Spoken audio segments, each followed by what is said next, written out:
Master Detective.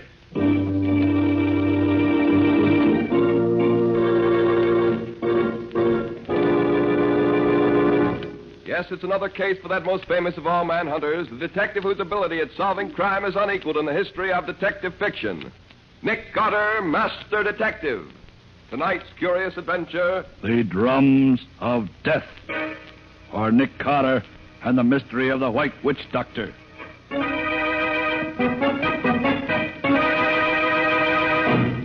And so, gentlemen, you will find enclosed a complete dossier on the criminal in question, plus all the evidence needed for a conviction. Yours very truly, et cetera, et cetera. Wait a minute, Nick. Not so fast. Yours very truly. Okay, what now?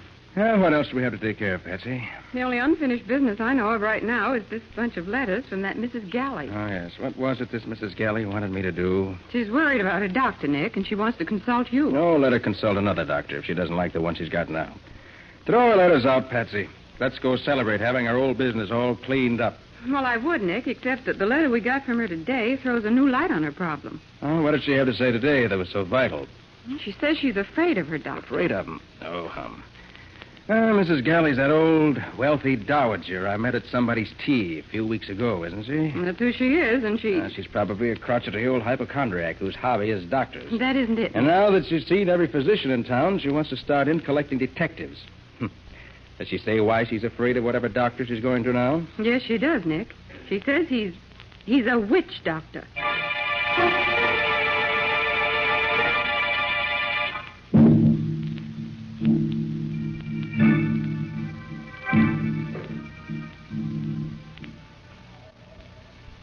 It was very kind of you to come, Mr. Carter.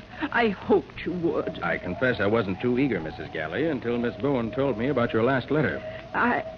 Well, perhaps it's silly to believe in such things as voodoo and black magic nowadays, but I don't know what to say. Suppose you tell your story and let me be the judge.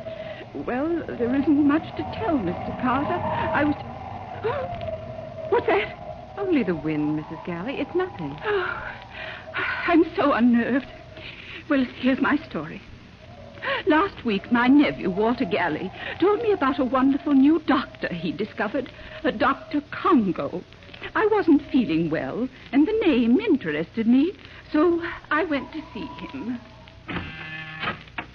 Good morning. Is Dr. Congo in? Good morning, madam. Yes, the doctor is in.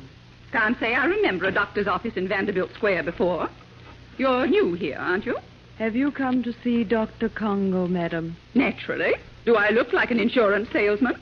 Have you an appointment, Mrs. Galley is the name. Mrs. Galley.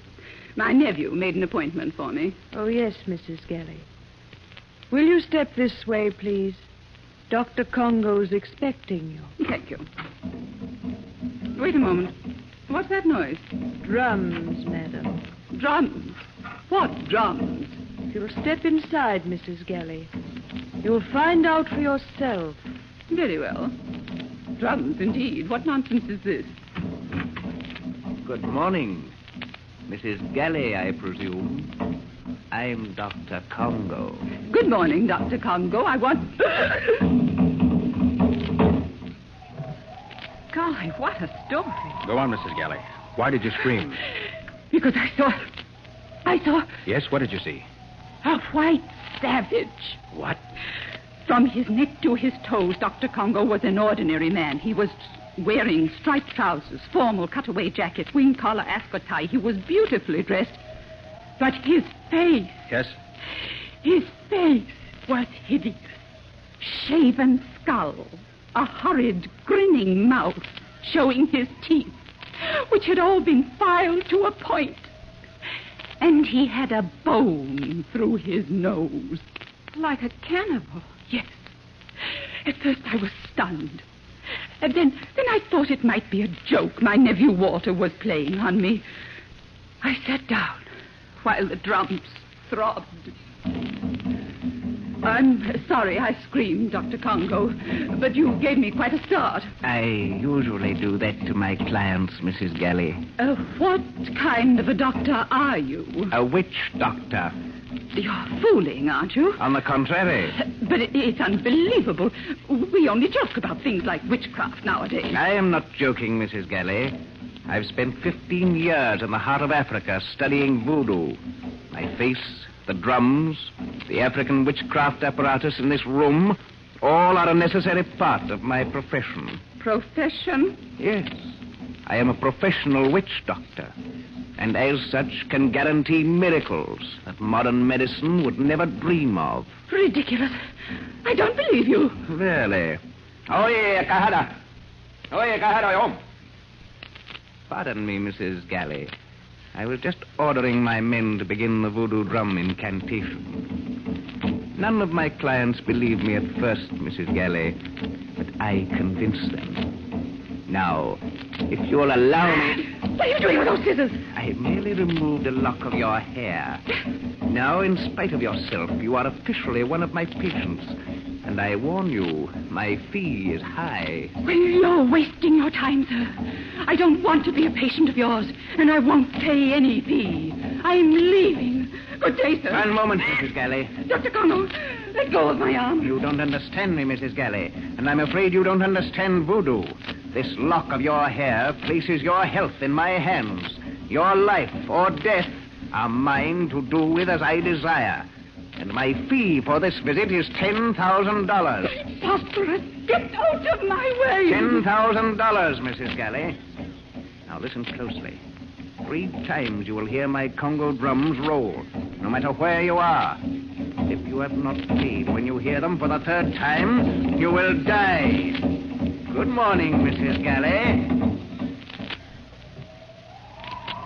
Then, Mr. Carter, I ran out of that office. I'm 65 and not as strong as I was, but I was frightened. I realized he was threatening to kill me with voodoo. And we don't believe in that nowadays, do we? Not as a rule. 3 drum rolls, he told me. And if I don't pay by the 3rd one, I die. Stuff and nonsense, I said.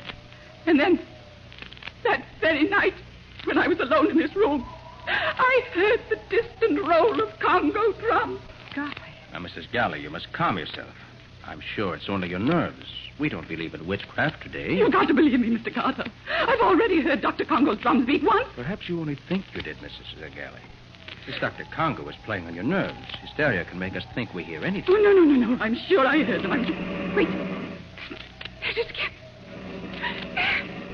You heard? Nick, that wasn't Mrs. Galley's imagination. I heard it, too. And so did I, Patsy. That's the 2nd time.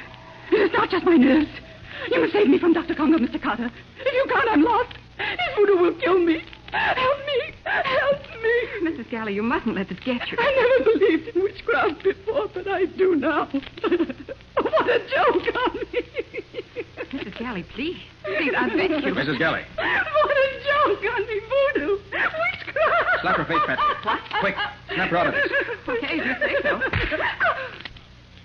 Mrs. Galley, listen to me. I'll take over this case, so don't worry.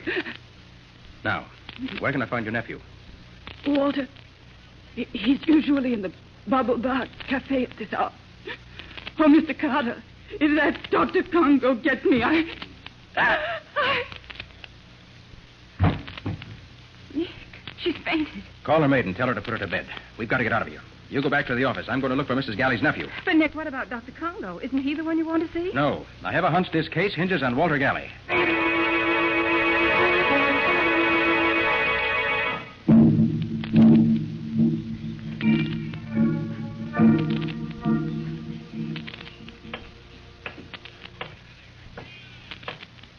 This Babble Bar Cafe is a pretty tough-looking dive for a place with such a fancy name.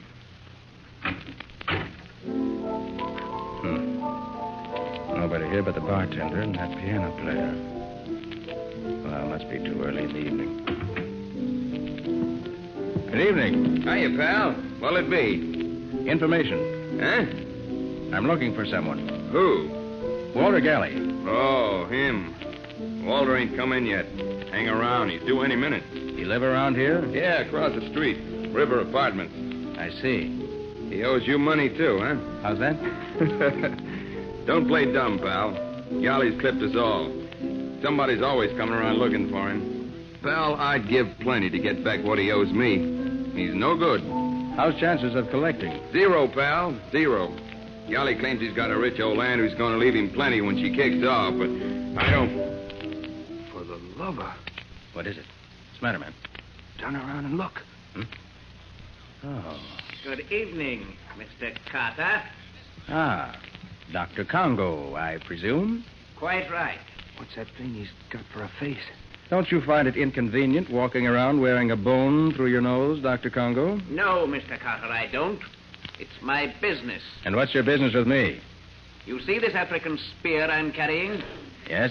I'm going to present it to you. And why? Merely as a warning, my impulsive friend. A warning? Yes, a warning. Keep away from Walter Galley and his aunt, or the next time my drums roll, they'll beat for your death. My dear witch, Doctor. And just to punctuate my warning, here's the present I promise you. Take it! Look out! He just missed you with that spear, mister. Keep it for a souvenir, bartender. I'm going after that man. Hey, Dr. Congo. Dr. Congo. Look down that side street. If Congo thinks he can scare me off with that voodoo nonsense. Congo! Congo! Now, he's cutting across the street up. Well, let's see if he can outrun me. Hey, look out! Watch me, right!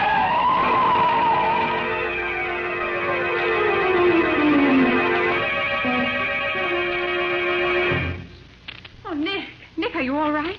Oh. Nick. Oh, what happened, huh? Oh, yes, I remember it now. Oh, is that you, Patsy? It's me, all right. Oh, that was close. What happened? I got here just as that car almost ran you down. Well, whoever it was, he tried his best to get rid of me. But why? Probably because I was chasing Dr. Congo. Dr. Congo? Yes. He paid me a visit when I was looking for Walter Galley. At the Bubble Bar Cafe? Yes. Congo threw an African spear at me. I chased him out into the street. Good heavens. Probably had an accomplice waiting with a car for just such an emergency. Oh, Nick, they might have killed you. Well, they certainly tried hard enough. Must have jumped a mile trying to dodge that car. Nick, listen. I came down here looking for you. What's happened? Mrs. Galley's maid phoned the office just as I got there. She was hysterical. She could hardly talk. What happened, Patsy? Mrs. Galley has vanished.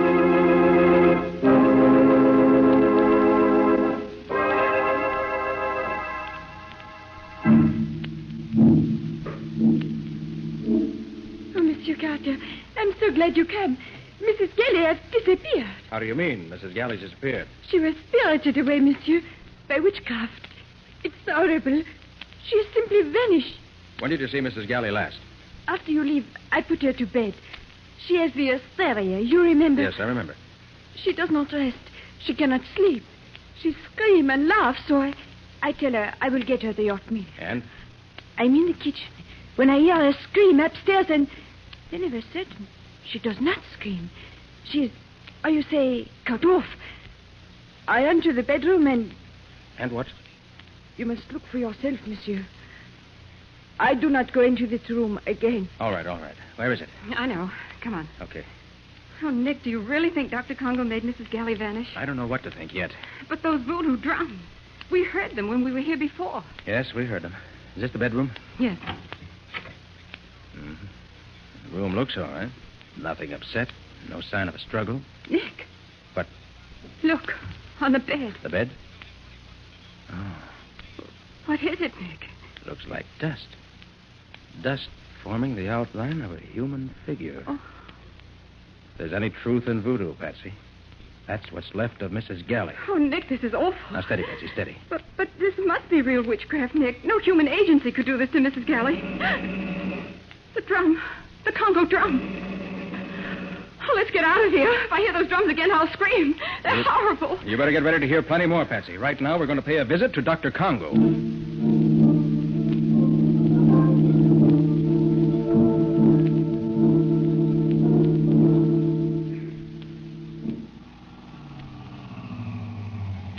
This is Vanderbilt Square, Patsy. Look for Dr. Congo's sign. Do we have to come here, Nick? We do, Patsy. I want to have a look at Dr. Congo's office. Nice old residential section. It's awfully dark. Yeah. No lights in the houses anywhere. Nick, there it is. The doctor sign? Mm-hmm. Oh, yes. Congo, W.D. Oh, probably stands for witch doctor. All right, Patsy, come on. Oh, Nick, I'm scared. Oh, certainly you don't believe in voodoo, Patsy. Oh, I never did before, but Dr. Congo seems to have changed my mind. Maybe. Would you rather wait in the car? What? Desert you? I may be scared, but I'm no coward. Ah, that's the girl, Patsy. Chin up. Oh, I'm trying, but it makes my teeth chatter too loud. Well, here we are.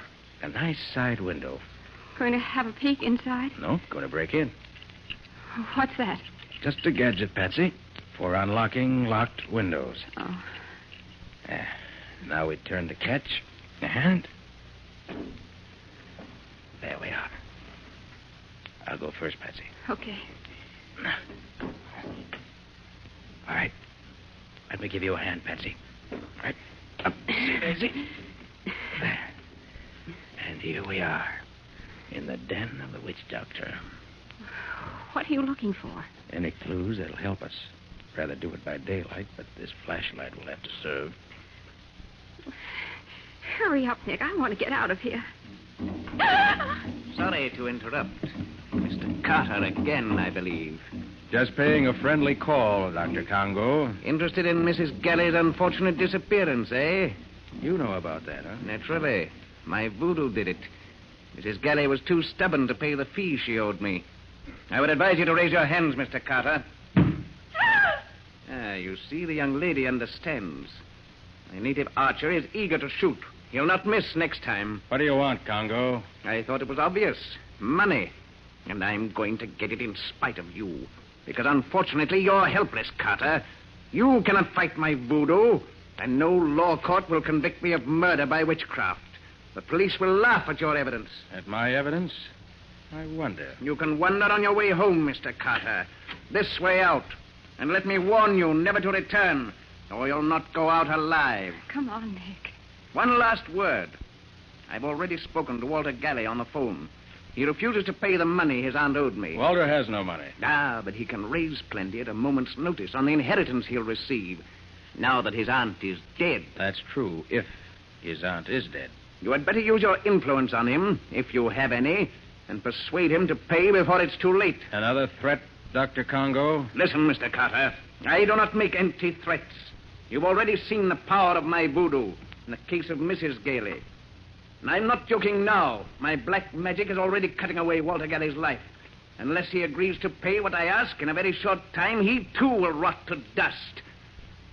Good night, Mr. Carter. Nick, I can't believe it. He let us go alive. Yes, Patsy. This time, Congo overplayed his hand, and I believe a visit to Walter Galley's apartment will prove it.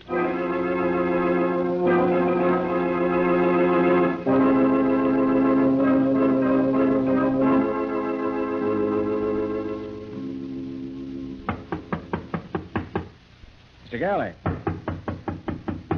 Mr. Galley. Mr. Galley. No one home. Then we'll just go in and wait. This looks like an easy lock to open. I'm almost afraid to go in. Too late, Patsy. We're in already. Come on. Radio's playing. All the lights are on. We must have just stepped out for a moment. Yes, looks that way. What do you think about Dr. Congo's threat, I mean? Let's look around. Oh, wait a minute. I want to turn off that radio. There, that's better. Wonder where Galley is. Maybe he went to pay that money to Dr. Congo. Perhaps, but I doubt it. Nick, look. What is it, Patsy? Look at that couch beside the radio.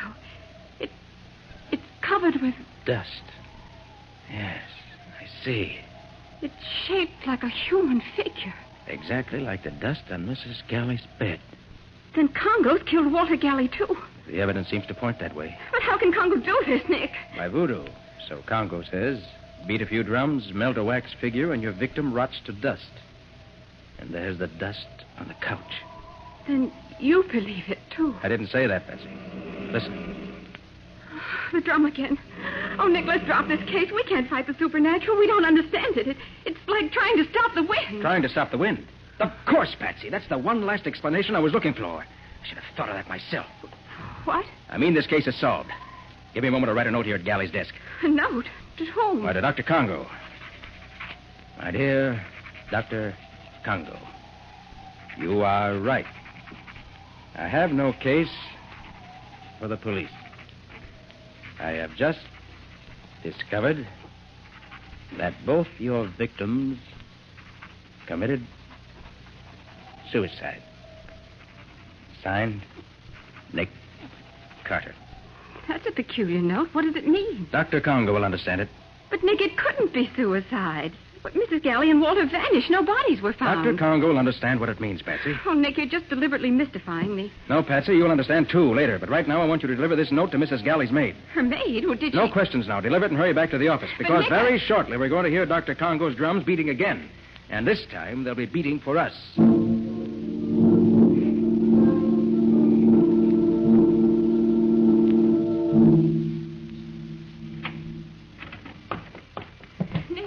Nick. Over here, Patsy. You deliver the note? Yes. What in the world are you doing? Just setting up my motion picture projector. Oh, Nick, this is no time for movies. The police were at Mrs. Galley's. News about her disappearance is getting around. Why, I understand the whole social set's going crazy. That's exactly what Congo wants. If you fail on this case, Nick, everyone will be afraid not to pay Congo. As I said, that's exactly what Congo wants. Said he was after money, didn't he? Well, who do you think Congo will attack next? The drum. Congo's drum. There's your answer, Patsy. You mean he's after us? Exactly. My note got a quicker response than I thought it would. Patsy, put out the lights quick. Now what? Now the projector. There. You see? I've got it set in the shade. Why, that's wonderful. It makes it look as if we were standing in front of the window talking. Those shadows on the curtain look as natural as light. Right. Now, get over to the side of the room, away from in front of the window. But... No buts. Follow instructions. We're playing against a killer, Patsy. You mean Congo? Get down on the floor. Lay flat. Oh, I wish you... Quiet. What am I supposed to do here? Wait. And when you hear shots, scream. Scream? You heard me. But who's going to do the shooting? Our old friend. Nick, are you all right? Quiet. Everything's all right. All they shot was the movie projector. In about 10 seconds now, they'll be coming in here to check up on the results. Nick, did you say they? Now listen. Just as soon as you hear the door slam, turn on the lights. But Nick... Don't argue, Patsy. Okay. Now, quiet. Yeah, that apparently took care of them. Yes, I think that we've accomplished... Don't go, either of you. Light, Patsy. Okay. Now, as you see, you're covered with this gun I hold in my hand. Nick Carter, I told you, Walter, he was... Shut up. Put up that Tommy gun you have there laid on the table, Dr. Congo. But, Nick, that's Mrs. Galley. I thought she was dead. That's what you were supposed to think, Patsy. And the chap with her is her nephew, Walter. But I don't understand, Nick. Very simple, Patsy. This clever pair created Dr. Congo, a phony witch doctor played by Walter Galley. Their motive? Blackmail. And they pretended to be their own first two victims. I see. So they could disappear and then spend their entire time playing Dr. Congo. And also so that their fates would terrify future victims into paying Dr. Congo's exorbitant fees without any protest. You are indeed clever, Mr. Carter. Very clever. Then all that voodoo was make-believe. Phony. Yes, Patsy. As phony as the shadows on our window shade, which this precious pair attacked. And as phony as the makeup that turned Walter into a witch doctor. That's why I wrote that note, Patsy, about having learned that both disappearances were really suicides. They knew then that I'd seen through their whole scheme. But those mysterious drum beats we heard, even outside our own window. Let me show you how that was done. Let's see. Oh, yes, here it is. You see, Patsy? A simple gadget attached to the outer frame. A windmill connected to a small drum. Mm-hmm. When the wind blows hard enough, the drum beats. Watch, I'll spin it. Oh, so that's what scared me. That plus your imagination. It was imagination you two counted on most, wasn't it, Dr. Congo? You concocted the voodoo tale, planted your own clues, and then vanished. The rest you left to human nature, right? So why did they call you in, Nick? Why didn't they let well enough alone? They were playing for high stakes, Patsy. They thought they had a perfect racket, and if I failed to break it, their victims wouldn't fight back. But the phony Dr. Congo was far too eager to let us escape. That was the second important clue. The second? What was the first? Mrs. Galley claimed she was in Congo's power because he'd cut off a lock of her hair, remember? Yes, but isn't that according to voodoo tradition? Certainly. But it couldn't work with Mrs. Galley. Well, why not? No, Patsy, you disappoint me. Look at Mrs. Galley now. You're close enough. I see. Mrs. Galley wears a wig. Of course, Patsy. And a lock of hair cut from a wig would hardly put the wearer of the wig under the spell of even the best witch doctor in the world. Well, for the love of... Look here, Carter. We can't stand here all night with our hands in the air like this. No. What are you going to do with us? Oh, sorry to treat you two this way, but I don't like visitors who bring Tommy guns to my office. I was a fool to let you go when I had you in my office, Carter. You were all kinds of a fool, Galley. Or do you prefer to be called Dr. Congo? Ah, If you hadn't been in such a hurry, your plans might not have been quite so apparent. And if you hadn't been so obvious in sending me to see Walter Galley in the middle of the night when he hadn't had time to raise the money to pay you, even if he wanted to, I shouldn't have been quite so sure what your schemes were. Your eagerness to begin collecting from your victims was your downfall, my friend. all right. But the next That's time... what they all say, my friend. But there won't be any next time. Nick Carter plays for keeps.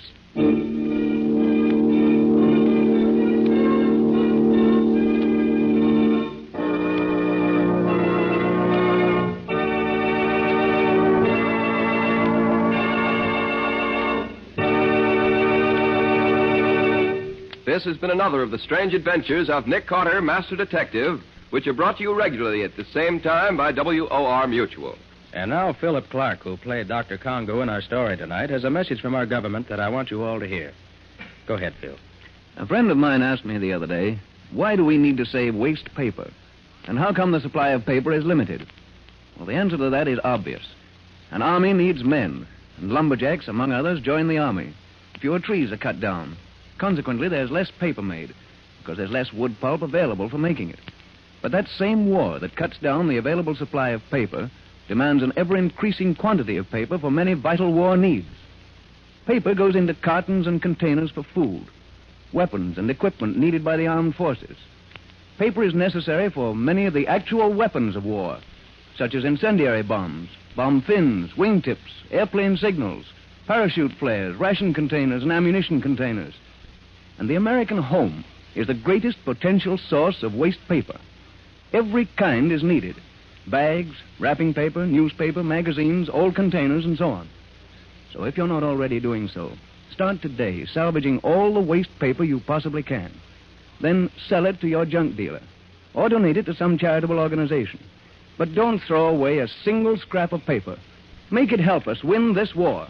And now, Nick, what about your story for next week? Well, it's about a gang of super crooks who had stolen a very valuable invention and kidnapped the old inventor and his beautiful daughter to hold them as hostages. And even though I accidentally knew in advance what was going to happen, I was too late to stop them due to an unfortunate accident. But Nick more than made up for it the way he went after those crooks. Within 24 hours, he succeeded in capturing the gang and rescuing the professor and his daughter. Yes, Patsy. But it was fast and furious while it lasted. Scubby and I were in hot water right up until the end of the chase. What do you call the story, Nick? I've called it The Professor's Secret. Or the mystery of the Z-rays. And that's all until next week. So long. So long, everybody. So long to you both, Nick and Patsy. In the strange adventure you have just heard, Nick Carter was impersonated by Lon Clark, Patsy by Helen Choate. The story was written for Nick Carter by Alfred Bester. Original music was played by Lou White. The entire production was under the direction of Jock McGregor.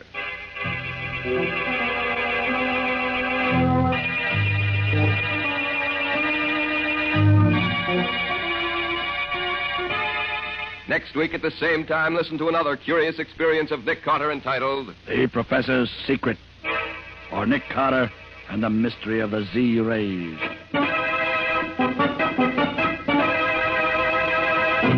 This story is a copyrighted feature of Street and Smith Publications, Incorporated. The Return of Nick Carter is produced in the studios of WOR and is broadcast over most of these stations every Saturday evening at 7 o'clock Eastern War Time.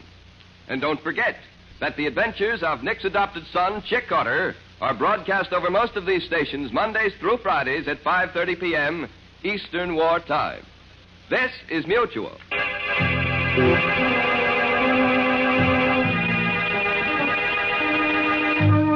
Thank you.